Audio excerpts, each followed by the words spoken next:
Muy bien, queridos amigos, ¿cómo están? Tanto tiempo, creo que hace ya 10, 11 días que tuvimos el último video en el cual estábamos estudiando escatología. Bienvenidos, es un placer, como siempre digo, estar aquí.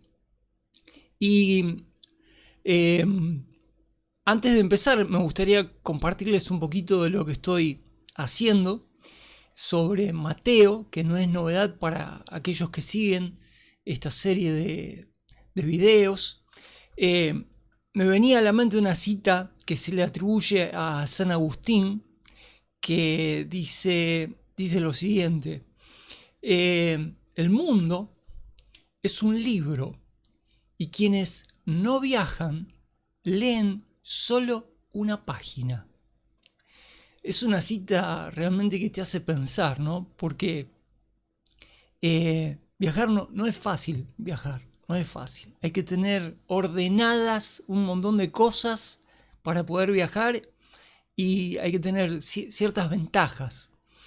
Pero traslademos la idea de viajar al hecho de eh, hacer un esfuerzo por comprender otras culturas. Y eso es precisamente lo que estoy haciendo el último mes.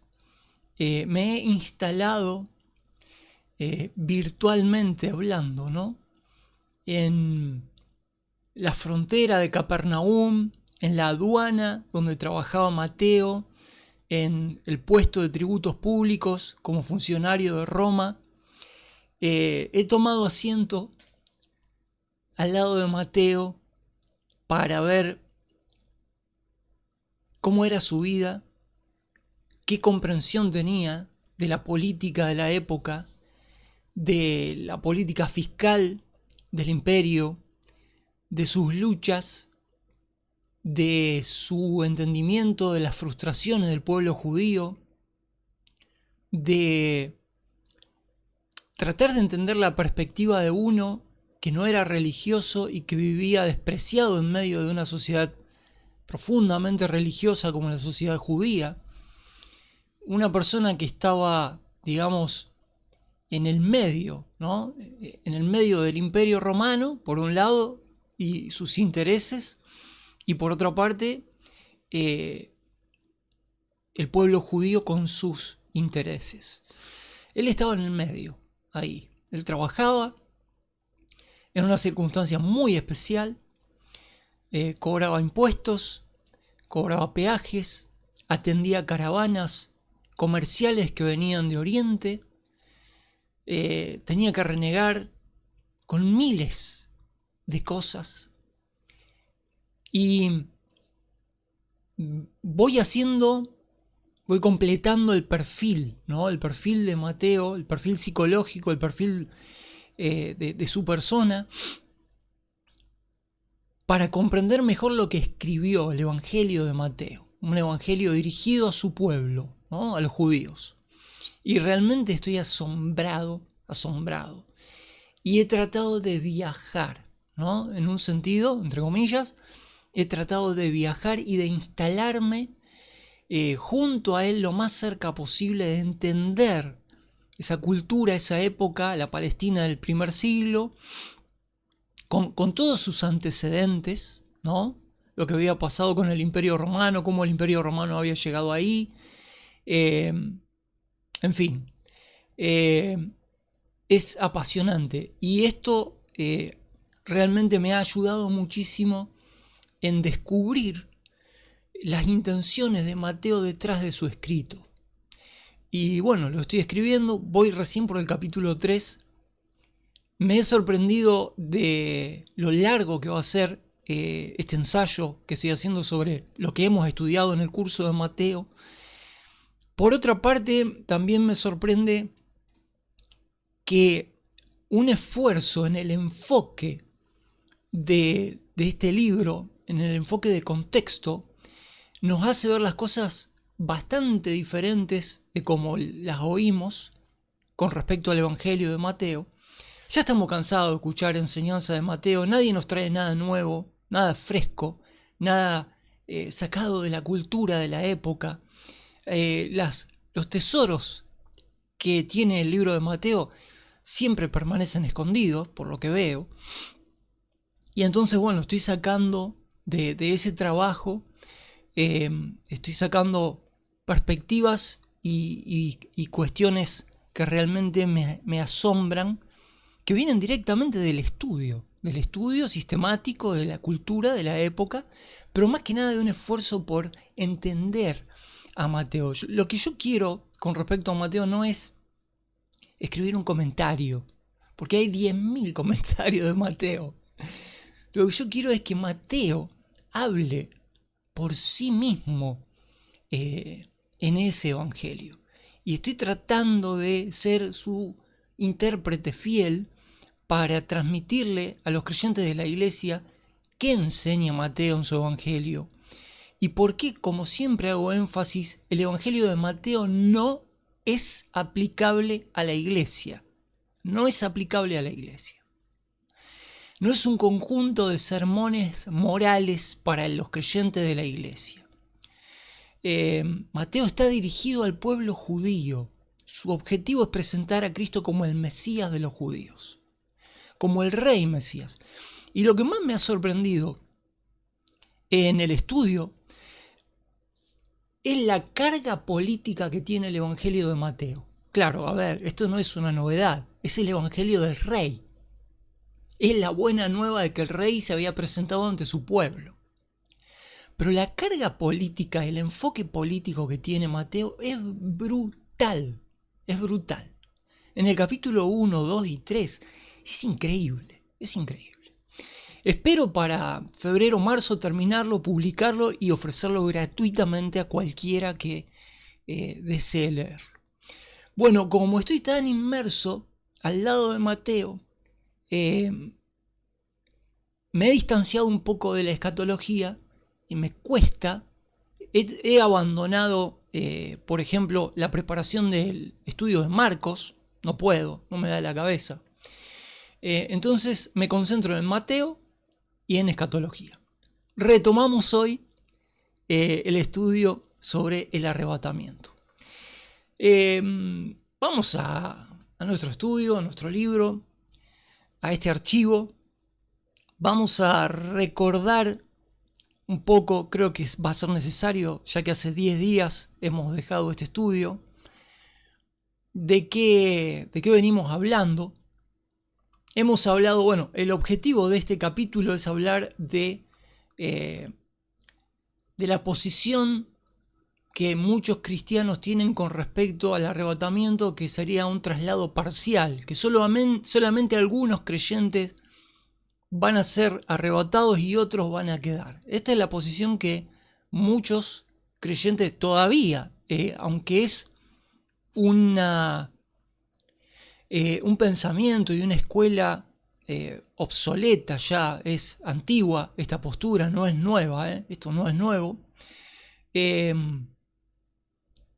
todavía sigue en la mente de muchos creyentes, y hay diferentes motivos por los cuales esta postura equivocada, ya lo anticipo que es una postura equivocada creer que algunos creyentes van a ir en el rapto y otros se van a quedar, es totalmente equivocado. Hay diferentes motivos por los cuales los creyentes piensan así. Un motivo, una razón es la trascendencia que ha tenido esta escuela desde hace más de un siglo. Y otra es el pensamiento.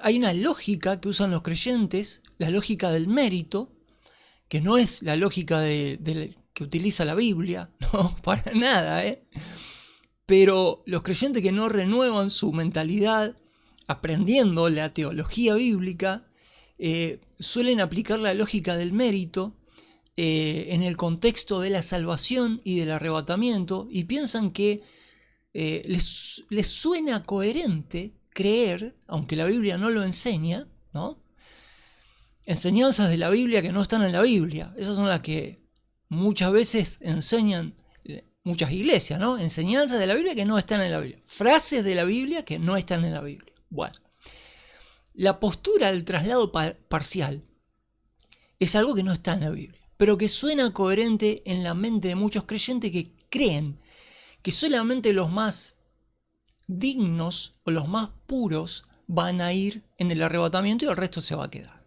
Bueno, son cosas que no están en la Biblia. En parte por la enseñanza histórica de esta postura, en parte porque a muchos creyentes les cierra esa lógica, ¿no?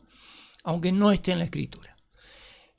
Antes de esto, el autor del libro propone el estudio de 3 términos fundamentales en cuanto al arrebatamiento y a la segunda venida de Cristo, los cuales son el término parusía, son los 3 términos que más aparecen en relación al rapto y a la segunda venida de Cristo.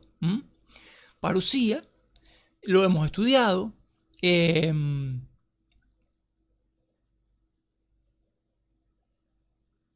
¿Qué significa parusía? Fíjense lo que dice acá. Ha llegado a significar no simplemente presencia, sino el acto por el cual la presencia se hace realidad. Esto es, por la venida del individuo. Muchas veces aparece esta palabra, ¿no?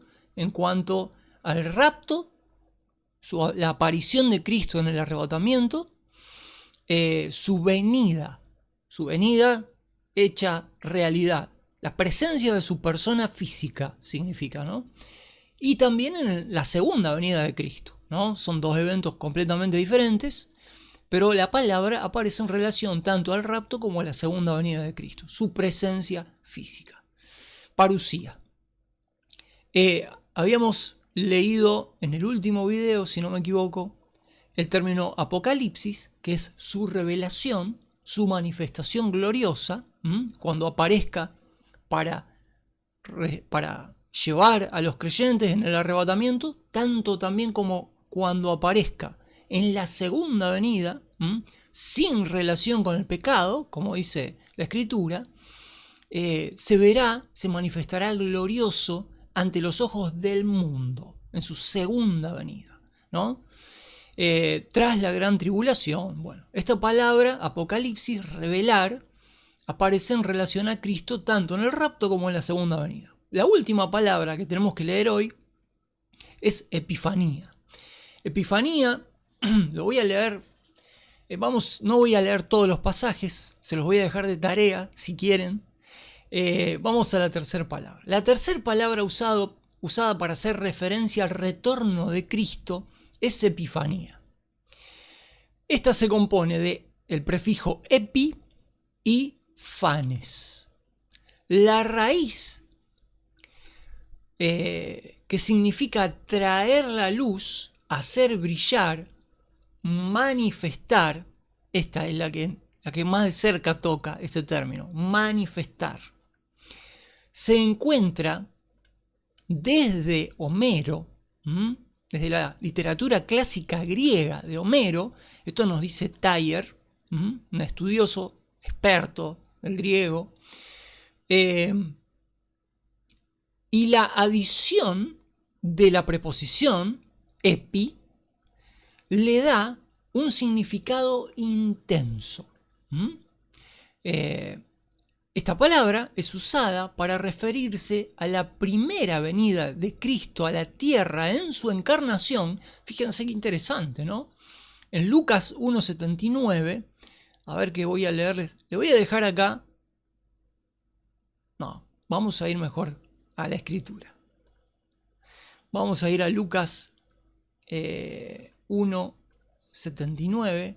Casualmente estuve esta semana mucho acá en Lucas, en sus 80 versículos interesantísimos, porque se hace mucha referencia a Juan el Bautista. Bueno, no me quiero ir por las ramas.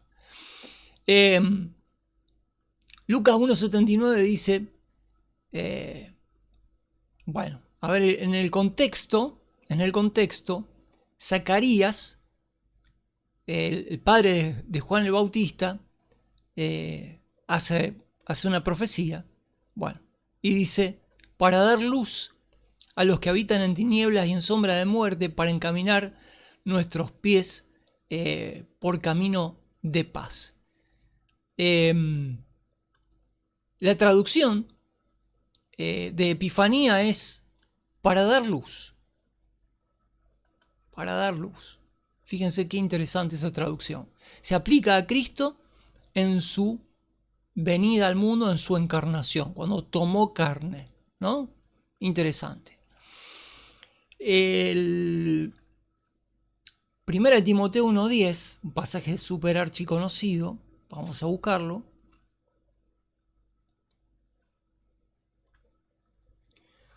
Dice,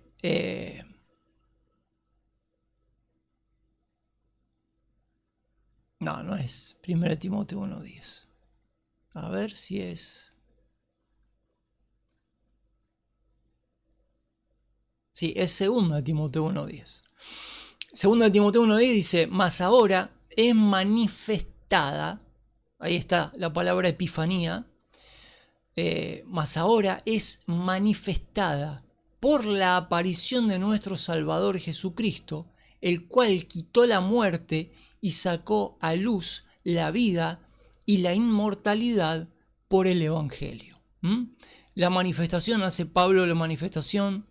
Si ustedes leen, fíjense, el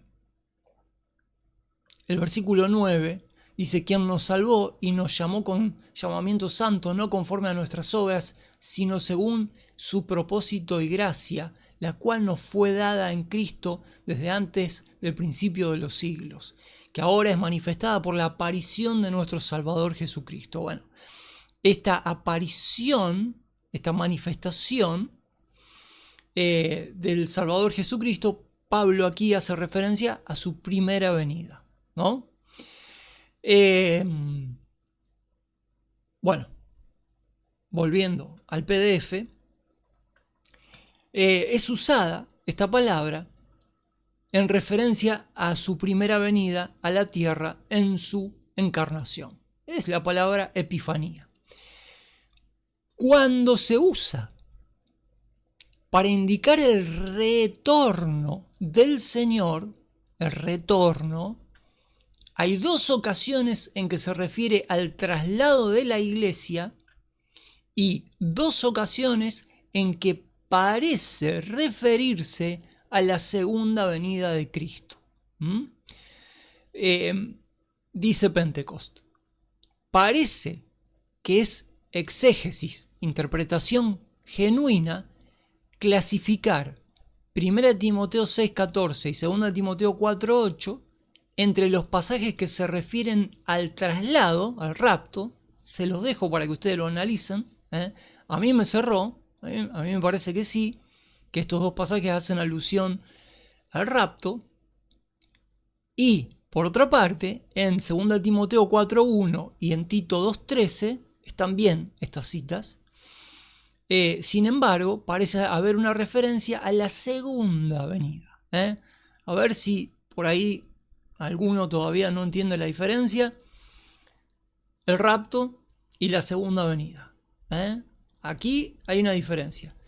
En estos pasajes de Epifanía hay dos pasajes que hacen referencia acá y dos pasajes que hacen referencia acá. Es su manifestación.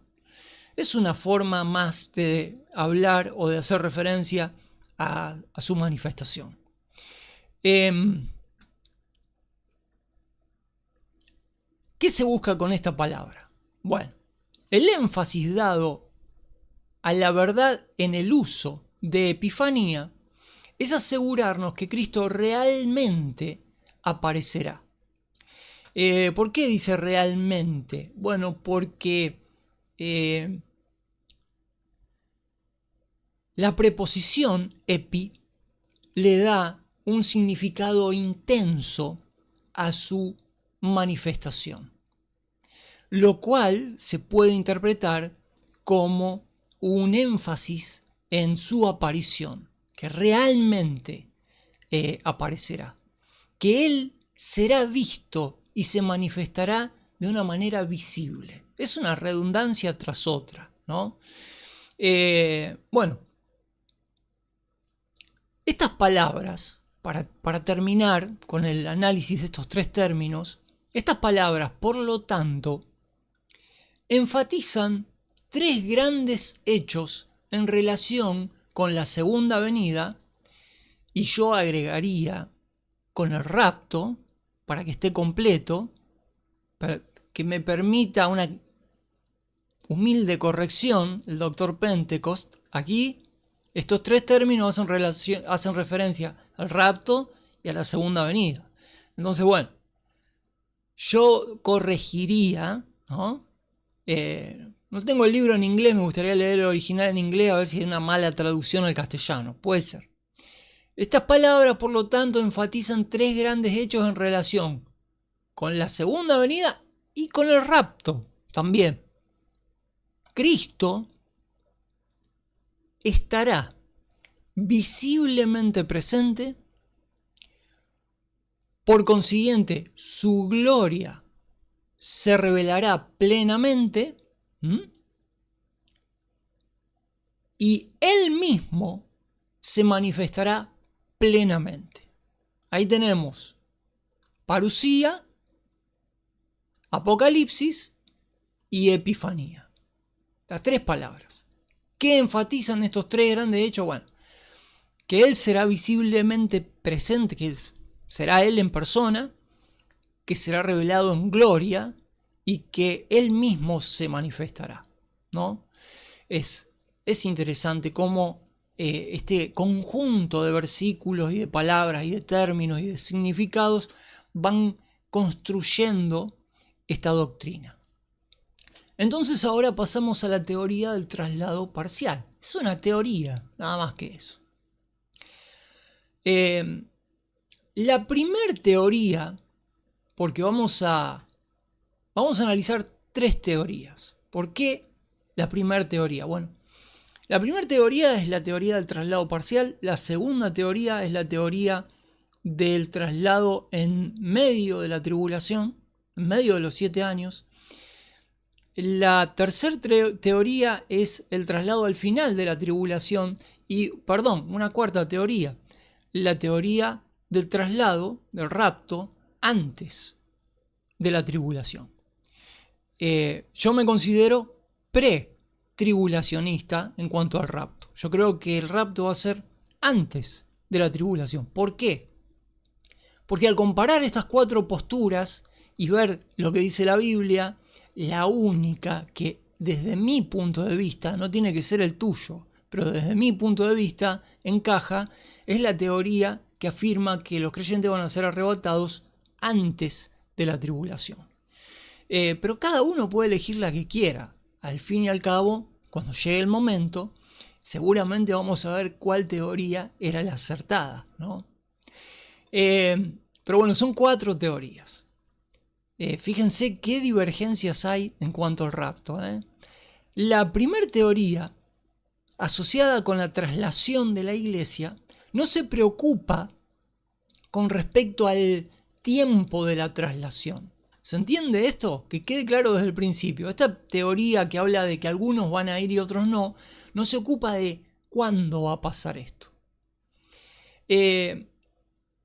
Las otras tres teorías sí. Las otras tres teorías discuten si va a ser durante la tribulación, si va a ser en medio de la tribulación, si va a ser al final de la tribulación o si va a ser antes de la tribulación. Las otras teorías discuten el momento, el tiempo de la tribulación. Esta teoría discute los sujetos, quiénes van a ser. En relación con el periodo de tribulación, bueno, lo leo de nuevo, la primera teoría asociada con la traslación de la iglesia no se preocupa con respecto al tiempo del traslado, de la traslación, en relación con el periodo de tribulación, sino más bien, esta teoría se va a centrar alrededor de los sujetos que serán trasladados. Se discute que, bueno, cuando acá dice se discute, está hablando de la década de 1940 a 1950. O sea, ha pasado. Bueno, en aquella época se discutía, fíjense, ¿qué se discutía? Bueno, se discute que no todos los creyentes serán tomados en la traslación, en el traslado, en el rapto de la iglesia, sino solo aquellos que están velando y esperando ese evento. A ver, esto es por demás absurdo, porque bajo ningún punto de vista esto se sostiene con la Biblia, primero y principal. Segundo, el hecho del rapto no puede estar sujeto al estado de ánimo de un creyente que en un momento puede tener un buen momento espiritual, vamos a decir, y decir, sí, yo realmente desearía que llegue el Señor Jesucristo, que nos lleve, estoy realmente enfocado, hoy estoy enfocado en Cristo, en la vida espiritual, quiero crecer, quiero madurar, y a lo mejor al rato esa misma persona tiene un mal momento por lo que pudiera pasar. Hay tantas cosas aleatorias en nuestra vida que tienen la capacidad de afectarnos y de desenfocarnos de una cosa y enfocarnos en otra. Se te enferma tu esposa, un hijo, lo que menos va a estar pensando va a ser en qué momento que tengo que estar pendiente, velando y esperando el rapto. Naturalmente, todas las condiciones van a hacer que tu atención gire en torno a la preocupación de otros problemas, lo cual es perfectamente natural. Cuando uno contempla la volatilidad del carácter humano, aún en los creyentes, se revela claramente que nosotros no somos nada, que no puede un Dios como el Dios que se nos ha revelado en la Biblia, que promete protegernos, cuidarnos y hacerse cargo de nuestra salvación y de nuestra traslación al cielo, no puede dejar en manos de un ser tan volátil como el ser humano una cuestión así. No puede ser que vos un rato que estás bien y estás velando y esperando a Cristo, estás en condiciones de ser llevado y al rato posterior no está pasando un buen momento y ya Cristo considere que entonces no vas a ir en el rapto. Pero a ver, esto es de las cosas más absurdas que se pueden imaginar, está en el top 3 de lo absurdo del pensamiento de los cristianos. Porque, a ver, ciertamente una cosa es Cristo y otra cosa son los cristianos, que hacen este tipo de cachivaches, ¿no? Entonces, bueno, ya desde una observación básica, preliminar, esto es absolutamente absurdo desde el punto de vista del sentido común. A ver, señores, si le presentamos este argumento a un no creyente, se nos va a reír, porque los no creyentes que a esta altura del partido, en la historia de la humanidad, tienen un mejor sentido común y un mejor sentido de la orientación que muchos cristianos que viven en la mística, viven en Disney. Los cristianos viven en Disney, viven en Narnia. Los cristianos viven en Narnia. Algunos se mudaron de Disney y están en Narnia. Y han perdido toda capacidad de razonamiento de sentido común. Lo cual, a ver, la Biblia dice, ¿no?, que hay que mantener el sentido común. Lo dice múltiples veces y de diferentes maneras. Hasta en los proverbios lo dice, ¿no? Hasta en los salmos. Pablo, el apóstol, tiene una doctrina de no alejarse del sentido común. Juan habla en contra de los místicos, de los razonamientos místicos. Los incrédulos tienen mejor orientación de sentido común que los creyentes en este tiempo.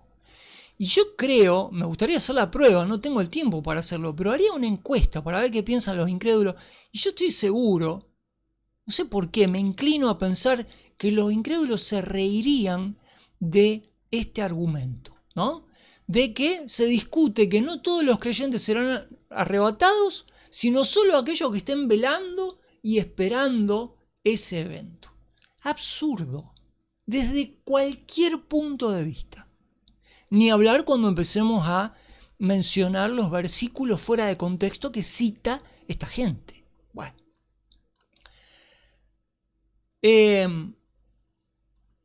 Solo aquellos que están velando y esperando ese evento. Los que han alcanzado cierto grado de espiritualidad. Escuchen esto. Que los hace dignos de ser incluidos. Hubo una herejía en el primer siglo ya que tuvieron que combatir en la iglesia de Éfeso. Léanse en Apocalipsis capítulo 2 versículo 1 al 10 el mensaje de la iglesia de Éfeso. Había una enseñanza, una herejía, que después siguió a lo largo de toda la historia del cristianismo, que dentro de la iglesia empezó a hacer una diferenciación entre creyentes y creyentes, ¿no?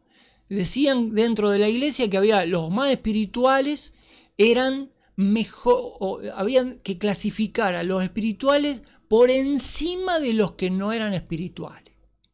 No sé cómo llegaban a clasificar, de acuerdo a qué parámetros llegaban a clasificar a los creyentes espirituales y no espirituales, desde un punto de vista humano, ¿no? Que Cristo haga esa clasificación es una cosa. Ahora, que los creyentes discriminen negativamente, ¿no? Que es lo que se acusa en la epístola mandada por Cristo a Éfeso, en Apocalipsis, es una vergüenza, ¿no? Es una vergüenza. Bueno, este pensamiento sigue esa herejía, ¿no? Que hay algunos creyentes que por haber alcanzado un nivel, ¿no?, de espiritualidad, bueno, hoy hasta se ponen títulos, ¿no? Apóstoles, profetas, todo ese cachivache que el mundo podría prescindir perfectamente de todo ese cachivache, No, al mundo le hace mal y al cristianismo ni hablar. Toda esa parafernaria de profetas y apóstoles que hoy infectan el mundo, no solamente el cristianismo. Todo eso es una herejía, una herejía. Bueno, esto viene del primer siglo, donde se establecían jerarquías dentro de la iglesia, ¿no? Jerarquías de espiritualidad.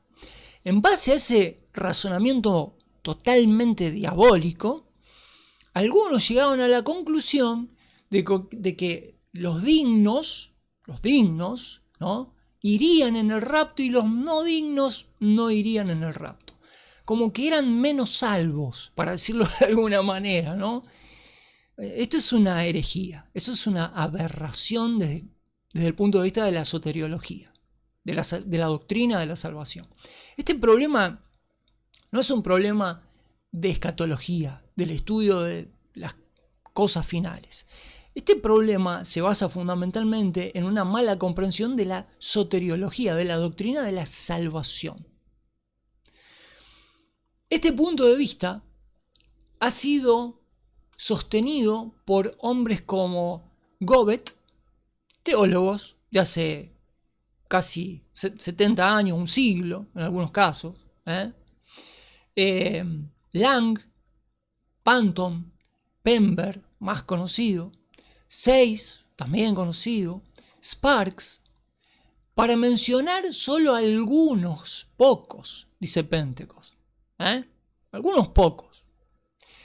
El punto es presentado por Waugh, quien dice, vamos a leer lo que dice Waugh. Pero hay no pocos, década 1940-1950,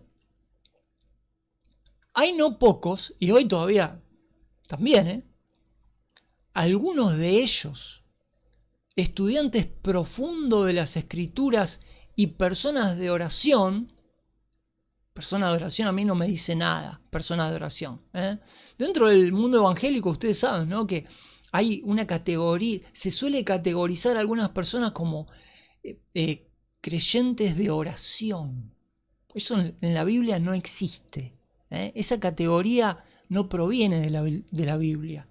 Jamás el apóstol Pablo dice, hay creyentes de oración. No, Pablo dice, orad sin cesar. Dice. Además, conociendo el género humano, que todos somos iguales los creyentes, orad sin cesar. Pero no hay en la Biblia una doctrina por medio de la cual se identifica una casta dentro del cristianismo, que son personas de oración. No existen. Miren, me viene a la mente el libro de Santiago, donde Santiago habla de Elías. Y dice que Elías oró fervientemente y Dios escuchó. Entonces Santiago dice, oremos fervientemente, porque ¿saben qué? Dice Santiago, Elías era un hombre sujeto a pasiones como las nuestras. O sea, cuando se habla de la oración de Elías, se hace referencia negativamente a Elías. No se dice que Elías era un hombre de oración, todo lo contrario. Se dice que Elías era un hombre sujeto a pasiones semejantes a las nuestras. O sea, uno del montón, como todos los creyentes.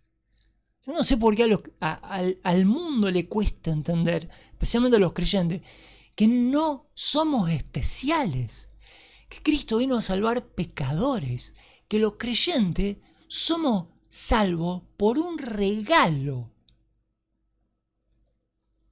Yo no sé cómo los creyentes se olvidan tan rápido de esta doctrina y empiezan a erigir ídolos, ¿no? Ídolos que no están en la Biblia, ídolos en la iglesia, una aberración. A ver, señores, yo me exilio de ese cristianismo, Yo me exilio de ese cristianismo evangélico, especialmente. Estoy en contra, es más, yo estoy en pie de guerra contra ese cristianismo evangélico que es un cachivache. Yo no quiero saber nada con eso. Yo me refugio en la Escritura, que es lo que todo creyente debería honrar, la Escritura, no la tradición, no la religión, ¿no? Bueno, los creyentes han llegado a tergiversar el sentido que la Biblia le da a Elías como hombre de oración cuando no lo era. Por eso Santiago dice, oremos, ya que Elías era igual que nosotros, oremos fervientemente, como oró Elías alguna vez. Una vez, si vamos al caso. Una vez oró fervientemente. Y otra vez cuando tenía que llover. Bueno, no. El hecho de que Elías haya orado 2 veces fervientemente no lo constituye como un hombre de oración. No sé si no queda claro. No era un hombre de oración. Y en la Biblia y en la iglesia no hay gente de oración. Porque esto contradiría la Escritura que nos caracteriza como gente sujeta a diversas pasiones. Gente que cree en Dios, sí. Pero que está muy lejos de ser gente de oración.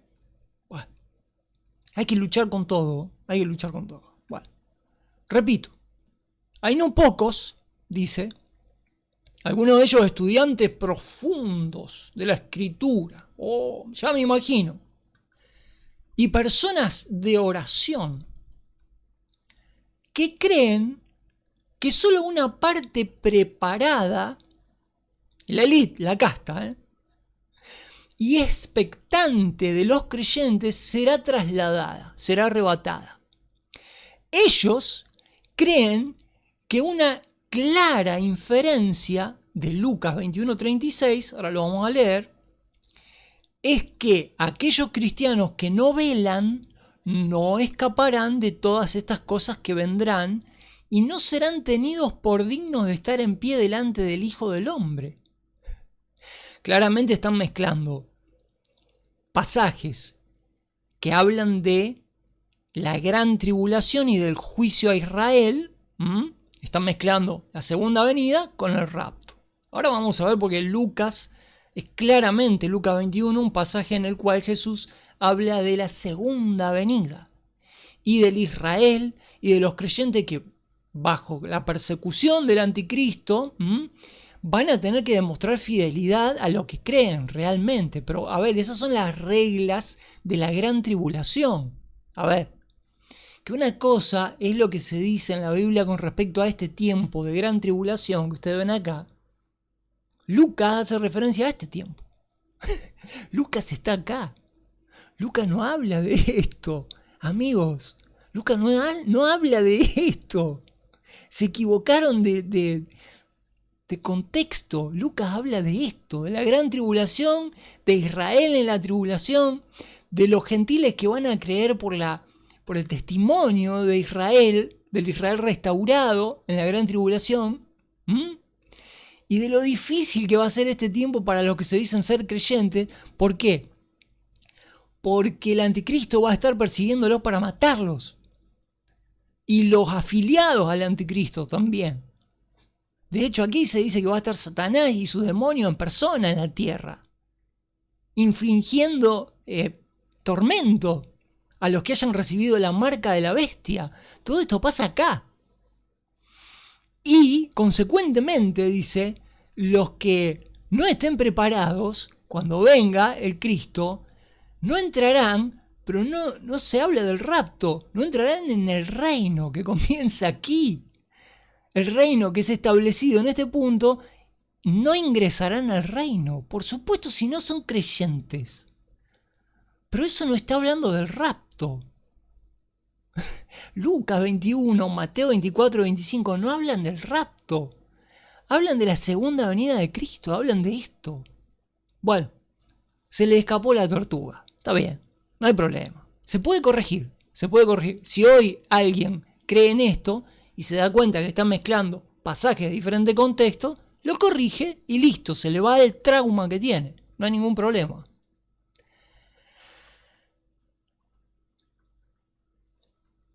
Ahora vamos a leer Lucas 21, 36.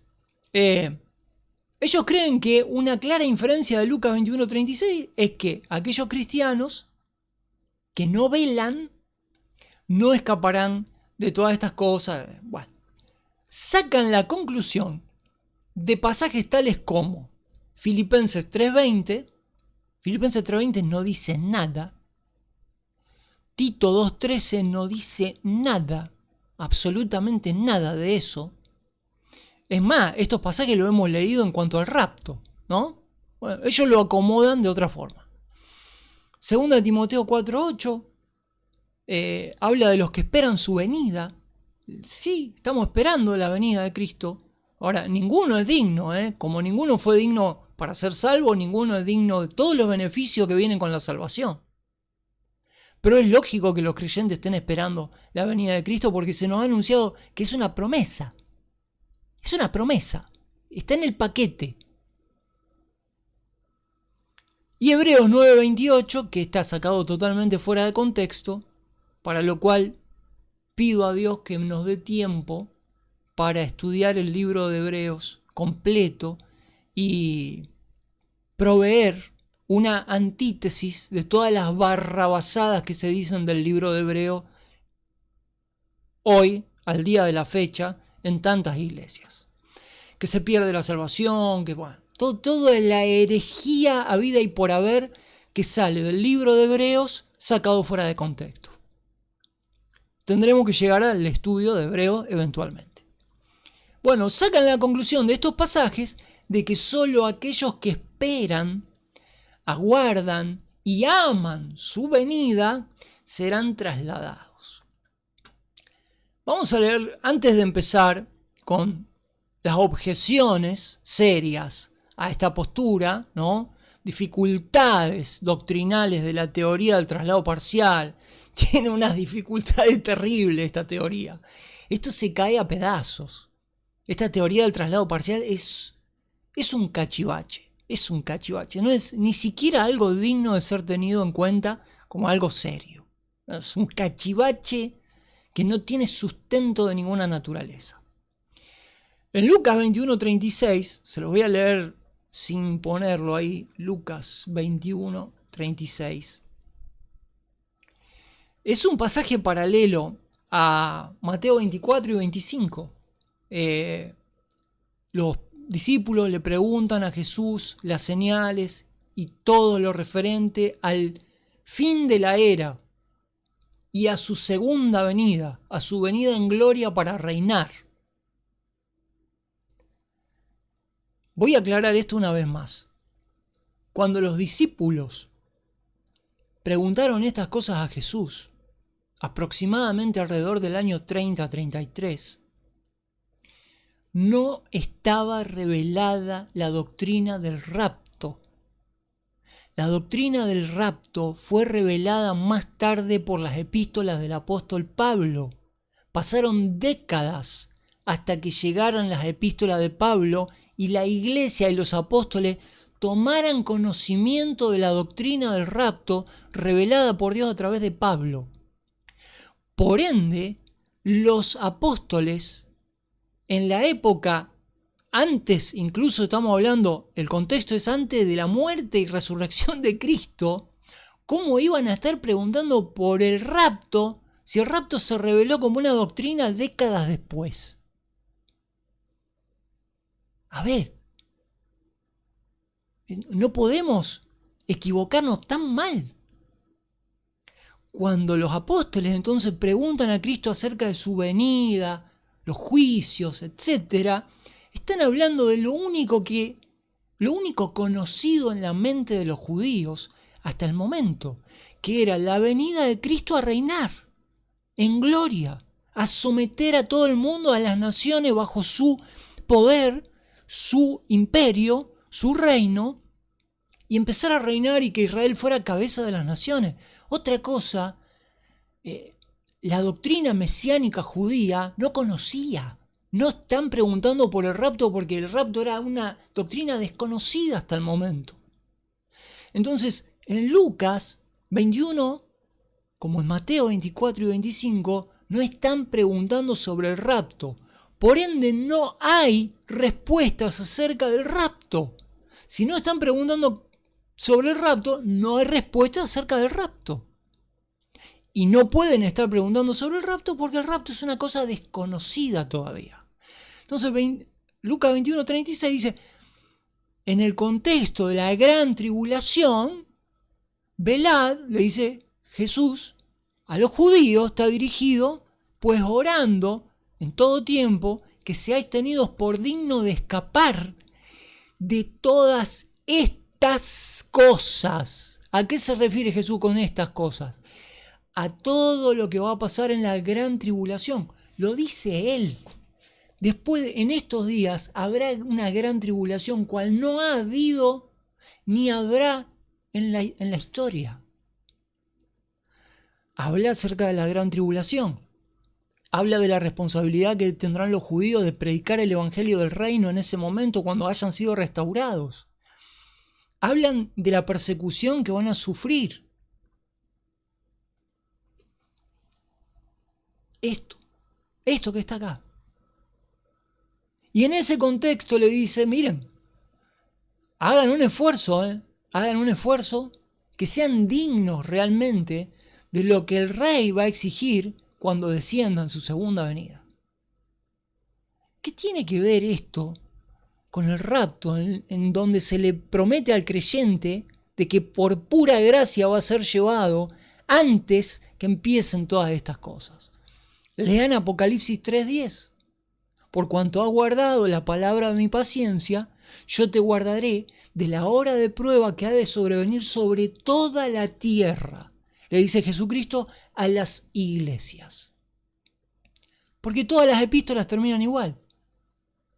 El que tiene oído, oiga lo que el Espíritu dice a las iglesias. Y si aplica a una, aplica a otras. Y aplica a toda la iglesia. Cristo en Apocalipsis 3:10 promete guardar a los creyentes de la prueba de fuego que ha de sobrevenir sobre toda la tierra. Es un versículo que apunta claramente al hecho de que los creyentes no van a pasar por esto. Pero al Israel y a los gentiles que van a pasar por esto le dicen, con ustedes es otro tema. Ustedes van a estar sometidos a una serie de circunstancias especiales son las que están acá. No tenemos que mezclar los contextos. No hay por qué mezclar los contextos.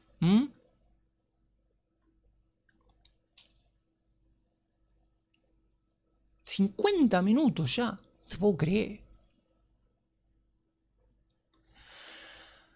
Bueno.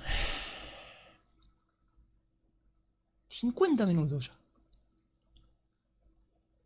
Esta gente que confunde el contexto, sacan la conclusión de pasajes, de otros pasajes. Miren, yo me leí todo esto, antes de... Lo repasé todo. Filipenses 3:20 y Tito 2:13 habla de que los creyentes esperan la venida. No dice nada de que los creyentes van a quedar y sufrir en la tierra. Aquellos que sean buenos van a ser arrebatados y los que sean malos por malos van a sufrir. No dice nada. En ninguno de los 4 pasajes dice absolutamente nada. Y Hebreos 9:28 está tirado de los pelos, no tiene nada que ver, es una aberración lo que hacen con Hebreos, con todo el libro de Hebreos. A ver, voy a decir una cosa nomás.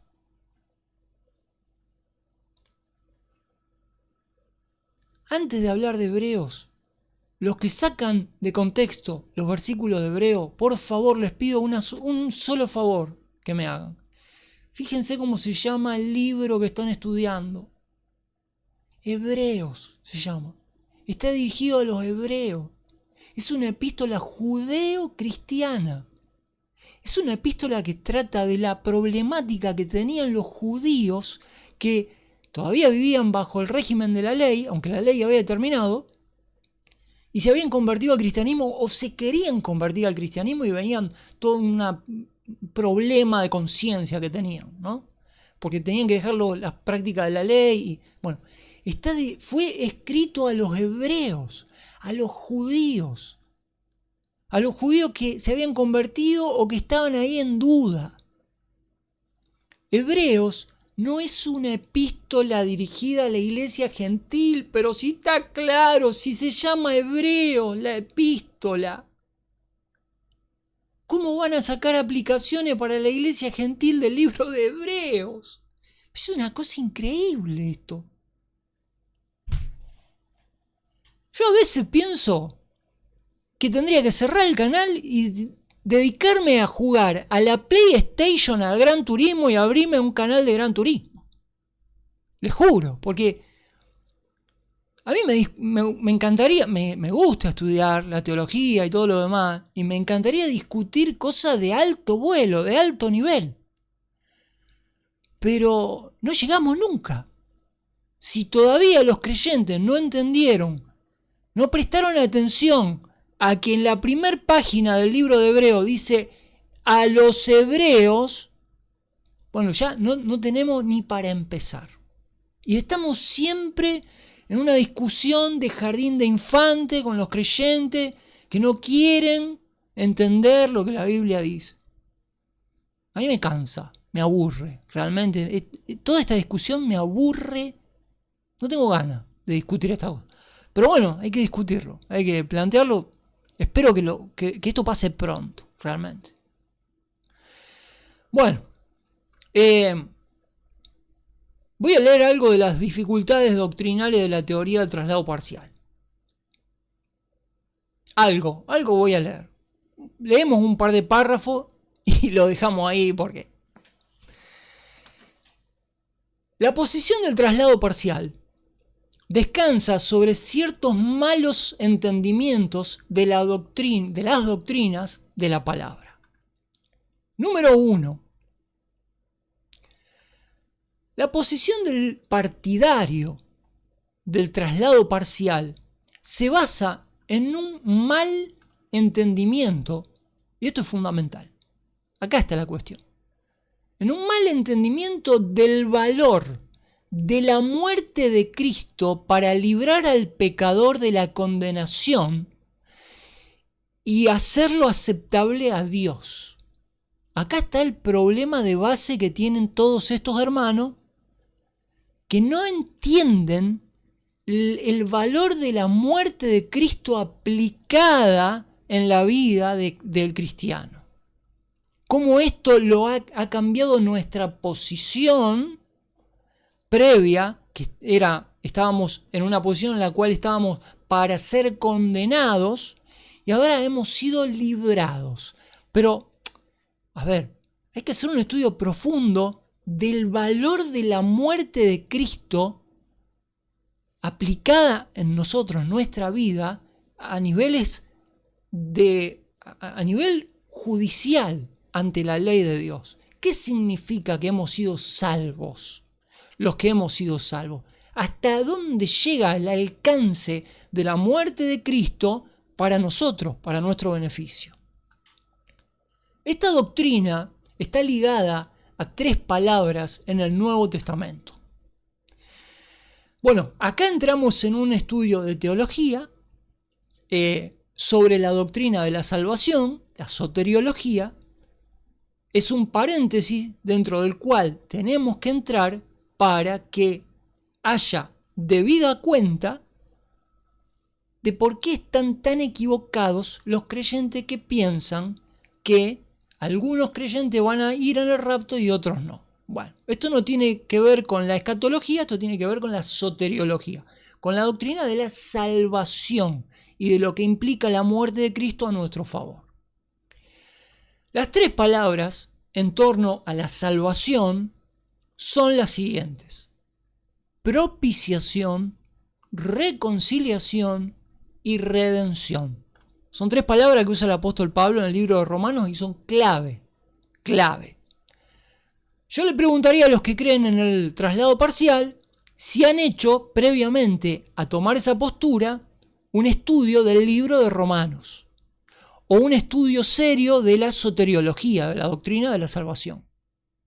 Si no lo hicieron, les invito a que lo hagan seriamente, no así nomás, seriamente, tómense 30, 40, 50 horas, estudien la soteriología, estudien estos 3 términos teológicos y después, si no me quieren escuchar a mí, después saquen sus conclusiones a ver si es posible que los creyentes salvados sean diferenciados en 2 grupos como para que unos sean llevados en el rapto y otros no.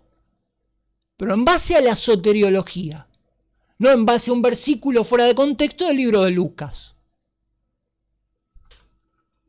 Me vuelvo loco.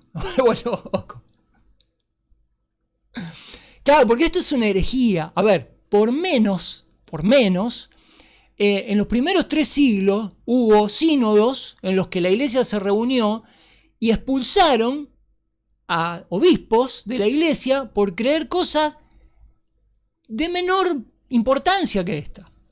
¿Se entiende? Esto es una herejía. Enseñar que algunos creyentes van a ir en el rapto y otros no es una herejía. No es una cuestión menor, porque toca la doctrina de la salvación, que es cardinal en el cristianismo. La salvación por gracia, no por obras. No existe el mérito.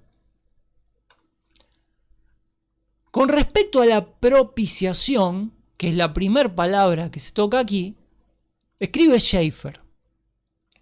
Cristo, a ver, algunos me dirán, no, Schaeffer era dispensacionalista. Buah, sí, escuchá. Schaeffer, si no te gusta la parte dispensacionalista de Schaeffer, fíjate la parte de soteriología, que es impecable. Soteriología es impecable. Aunque no estoy de acuerdo con el dispensacionalismo, no se le puede decir nada a lo que Schaeffer escribe en cuanto a soteriología. Es normativo en la teología lo que Schaeffer ha escrito sobre soteriología, sobre la salvación.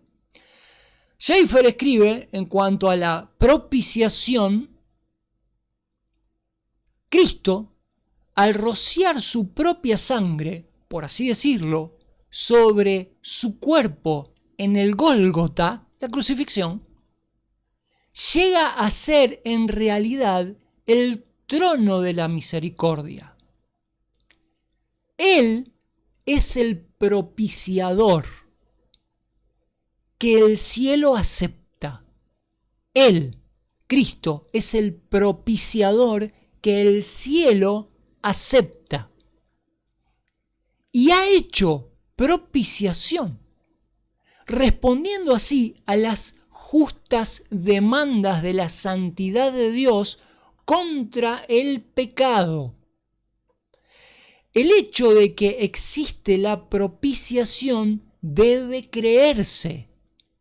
Esta es la obra redentora de Cristo. Una de las facetas de la obra redentora de Cristo es su propiciación como sacrificio. Vamos a entrar un poquito más a ver qué significa. La propiciación es la parte de la obra de Cristo en la cruz en el aspecto de complacer a Dios. Dios, por causa de su santidad, está airado contra el pecador. Dios demanda justamente una retribución justa contra el pecado y el pecador tiene que morir, ser separado de Dios eternamente en el infierno. La condenación eterna es la justa retribución que el pecador debe recibir por su pecado, porque el pecador ha ofendido la santidad perfecta de Dios. Cristo en la cruz complace a Dios en sus demandas justas contra el pecado. No lo complace al 99,9%, lo complace perfectamente. Cristo así muere como nuestro sustituto. La muerte de Cristo por el pecado del mundo cambió completamente la posición de la humanidad en su relación para con Dios. Repito esto. La muerte de Cristo por el pecado del mundo, cambió completamente la posición de la humanidad en su relación para con Dios. ¿Por qué? Por cuanto Él reconoce lo que Cristo hizo en favor del mundo. Dios reconoce, Dios da un valor infinito al sacrificio que Cristo hizo por el pecado del mundo. Dios está complacido con el sacrificio de Cristo plenamente. De ahí que hay un cambio, como dice, de posición y de relación para con Dios. Del vamos ya, algo cambió.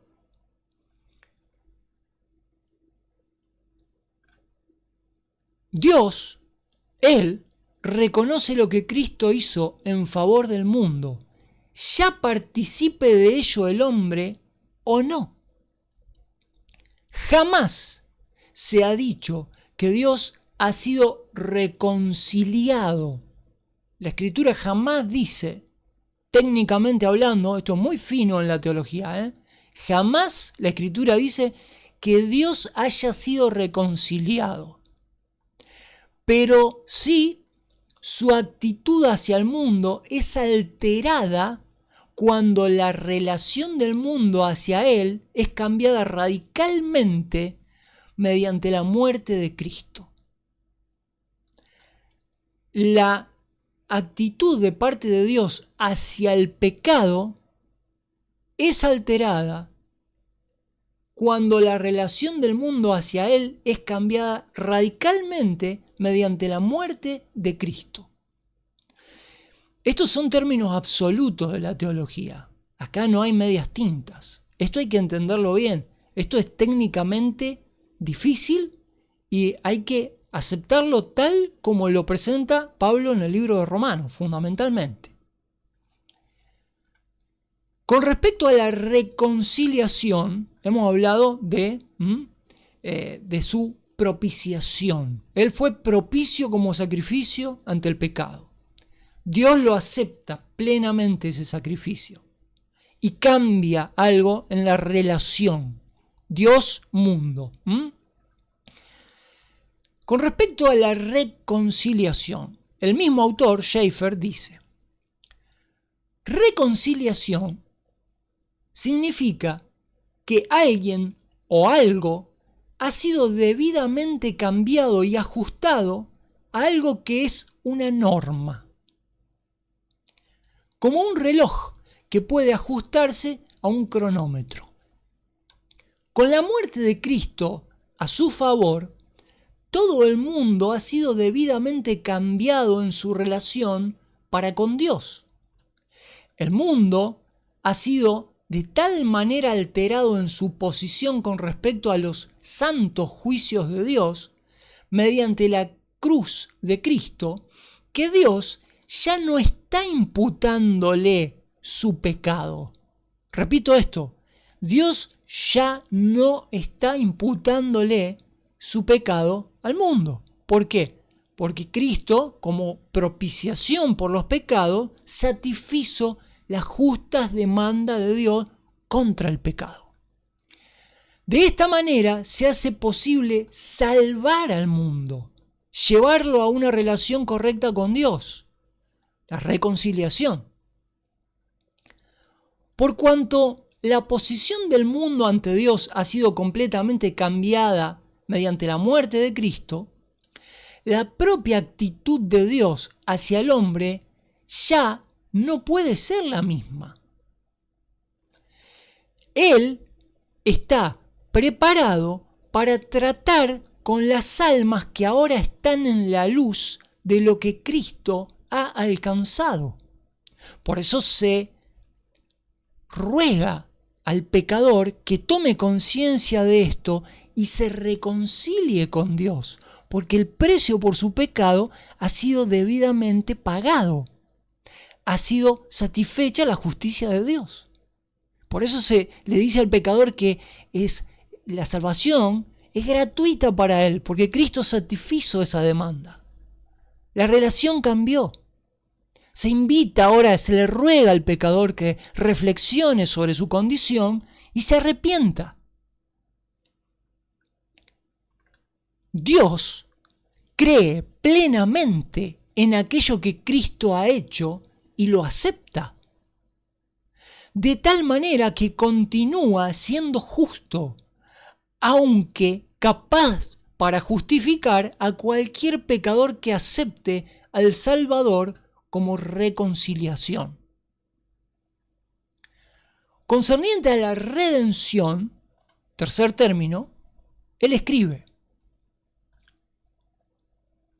la redención es un acto de Dios por el cual Él mismo paga como rescate el precio por el pecado del hombre, que su gobierno y su santidad ofendida demandaban.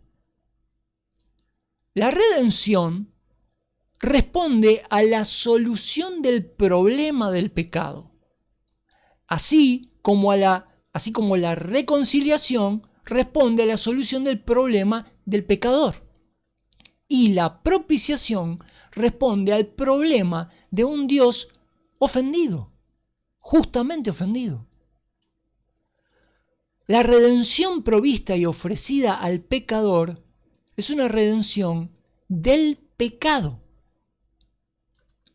La redención divina es por medio de la sangre, el precio del rescate y mediante el poder. El resultado de esta triple obra, la satisfacción, la reconciliación y la redención, el resultado de esta triple obra es una salvación perfecta, que atiende todas las esferas de la justicia de Dios y el problema del pecador. Por lo cual, el pecador es justificado, es declarado justo, hecho aceptable a Dios, situado en Cristo en cuanto a posición, para ser recibido por Dios como si fuera el Hijo mismo. El individuo que tenga esta posición perfecta en Cristo, cualquier creyente, nunca podrá ser menos que completamente aceptable a Dios. Amigos, nuestra salvación se basa en los méritos de Cristo, no en los nuestros. Nunca podremos ser menos que completamente aceptables a Dios gracias a la redención que Cristo hizo por nosotros. Y cuando decimos completamente aceptables, Es así. Juan dice, hijitos, ahora somos hijos de Dios. Es clarísimo. La teología de Juan, más clara que la teología de Juan, para entender esto, no hay. No se puede ser más simple que Juan para explicar la redención en estos términos comprensibles para cualquiera, ¿no? Ahora, ¿qué significa esto de cara a aquellos que dicen que algunos van a ser salvos en el rapto, algunos van a ser raptados y otros no? Bueno, en vista de todo esto que hemos dicho, hay una observación que hacer. El partidario del traslado parcial, del rapto parcial, que insiste en que solo aquellos que están esperando y velando serán trasladados, menoscaba la posición perfecta del Hijo de Dios en Cristo y lo presenta ante el Padre en su propia justicia experimental. El pecador, por tanto, debe estar menos que justificado, menos que perfecto en Cristo. Es tan simple como esto. Si uno mira la teología, ¿a dónde nos ha puesto Dios en el nivel de perfección que nos ha puesto Dios posicionalmente en la redención que Cristo nos ha dado? Y hablamos acerca del arrebatamiento como una esfera en la cual ya no, el creyente tiene que ir por mérito en el rapto. Ya lo estamos bajando al creyente del lugar de gloria en el que Cristo nos puso. Entramos en contradicción con la doctrina de la salvación y entramos en contradicción con decenas de pasajes del Nuevo Testamento que afirman que el creyente que está en Cristo es una nueva criatura, fue librado de toda condenación de pecado, que ya no hay más condenación para los que están en Cristo Jesús. Estamos justificados por la fe, por medio de la fe para con Dios.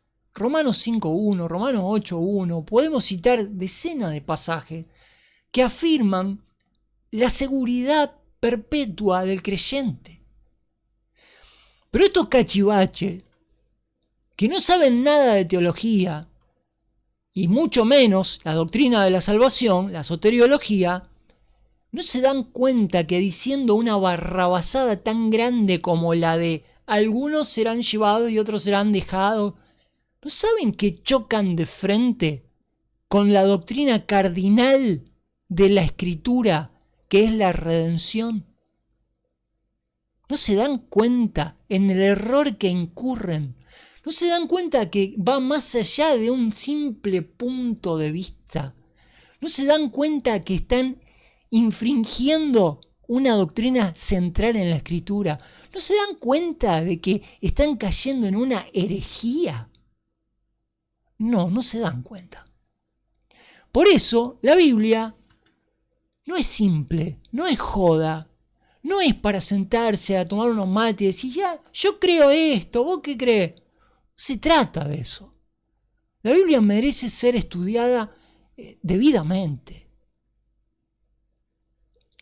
Y enseñanzas que afectan emocionalmente a tan gran escala como esta que dice que algunos en el rapto van a ir y otros se van a quedar. Es una vergüenza total, completa. Voy a leer un par de párrafos más y lo dejamos acá. El partidario del traslado parcial tiene que negar, para sostener eso, tiene que negar la enseñanza del Nuevo Testamento sobre la unidad del cuerpo de Cristo. Esta es otra cosa, esta es otra implicación, ¿no? O sea, en primera instancia, está negando la salvación perfecta que Cristo nos compró, que incluye en el paquete el traslado. Está incluido. Pero no solamente tiene que negar la eficacia de la redención, de la propiciación, de de todos los términos. Estos son 3 términos solamente, pero hay muchos más términos técnicos que hablan acerca de la salvación, mucho más complejo. Acá está hiper simplificado esto. Pero bueno, no solamente ya se mete en camisa de 11 varas con esto, el que niega que en el rapto toda la iglesia va, sino que encima empieza a tocar otras doctrinas. Se lo voy a dejar acá, porque va a ser muy largo, si no, va a ser muy largo. Fíjense todas las doctrinas que empieza a esto es como un castillo de naipes, ¿no? En el que tumbas una carta y se empieza a caer todo. Esto es terrible. Esto es terrible. El partidario del traslado parcial tiene también que negar la enseñanza del Nuevo Testamento en cuanto a la unidad del cuerpo de Cristo. La iglesia de Cristo es una, es su cuerpo. El cuerpo no está dividido entre los que se van a quedar y los que van a ir. Es absurdo. Ya lo vamos a leer la próxima. No solo eso, el partidario del traslado parcial tiene que negar la consumación de la resurrección de los creyentes en el traslado. El partidario del traslado parcial confunde la enseñanza escrituraria sobre los galardones. El partidario del traslado parcial confunde la distinción entre la ley y la gracia. El partidario del traslado parcial tiene que negar la distinción entre Israel y la iglesia. El partidario del traslado parcial tiene que colocar una porción de la iglesia creyente en el período de la tribulación. Esto es imposible. Y después vienen los pasajes problemáticos para ellos, que no saben dar una respuesta.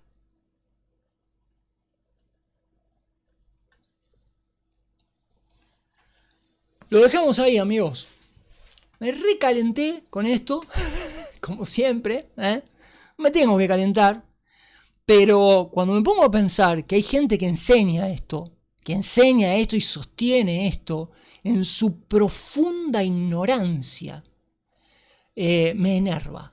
Es algo que ojalá lo pueda masticar un día y asumir y asimilar, pero me cuesta muchísimo porque esta gente no tiene ánimo de estudiar, de rever críticamente lo que dice. Por lo general es gente que ha tomado esto de otros y lo repiten, ¿no? Lo repiten como loro, no tienen ni se ponen a pensar en lo que están diciendo. Y esto afecta mucho la percepción de muchos creyentes, a los cuales van a unir gente creyente que va a la iglesia un domingo y le dice: bueno, hoy vamos a hablar del arrebatamiento, pero eso sí, algunos se van a quedar, Imagínate cómo le cae a un creyente que vos le digas eso. ¿Cómo le va a caer? Patético. Patético. Vamos a seguir estudiando. Estas cosas hay que sacarlas a la luz. Hay que exponer la debilidad de estos argumentos para que la gente que está buscando el sonido de otra campana tenga la posibilidad de ver si realmente eso tiene un peso o no. Amigos, nos vemos la próxima. Les mando un abrazo, cuídense. Tomen en serio la escritura, léanla en serio. Es importante.